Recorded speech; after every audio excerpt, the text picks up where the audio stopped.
ছোটবেলার নববর্ষে সেই আনন্দ এখন হয়তো খুঁজে পাই না, কিন্তু তাও নতুন বছর পড়ছে তার জন্যে তো একটা আনন্দ হয়।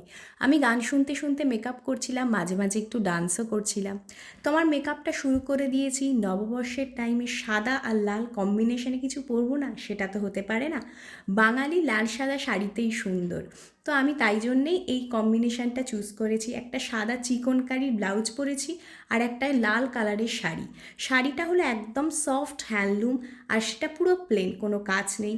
তো কিন্তু আমার এই টাইমেরও সফট শাড়ি পরতে দারুণ লাগে, মানে বাইরে তো বেশ গরম আছে তাই।